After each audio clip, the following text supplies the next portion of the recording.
Stephanie, unless there's a big win from someone, and it looks very unlikely, this election is going to be contested. What does that look like? Right. I mean, you see Trump preparing the ground for contesting the election. He's done that by, contesting various lawsuits in Pennsylvania over voter registrations. There's been a sea of disinformation put out there. And I think there's really no doubt that Trump could try to claim that he's won today before we really know whether all the votes have been counted and what the outcome is. And that could drag this process out unless there is a huge margin for Harris and that she wins this decisively.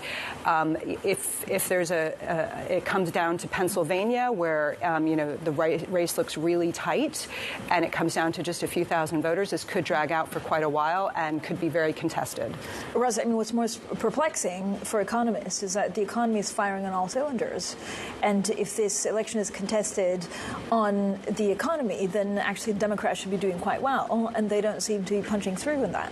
But that's always the challenge between what an economy is actually doing and the people's perception of what the economy is doing. You see that in inflation expectations particularly. It can often be quite a gap between where inflation actually is and where people perceive it to be. And the challenge for politicians is to narrow that gap. And so maybe the Democrats have struggled to sell the message about just how good the economy might be for individuals and where inflation is. That's a positive message is harder to sell sometimes. It's easier, for your opponents to come with a negative message. This is why you feel this way. It's because your wages are not rising, your jobs are not secure. It's much easier to gravitate towards a negative message than a positive one. And also the reality is that Kamala Harris has been a bit careful about laying out specific markers on policy. She has announced some things that she would do around taxes for tipping, for example, to abolish that, for minimum wage and so on. But she's been a bit careful, a bit opaque about her policies, and that makes, again, perhaps she doesn't want to, leave herself open to attack before the election. She doesn't want to be beholden to promises after the election.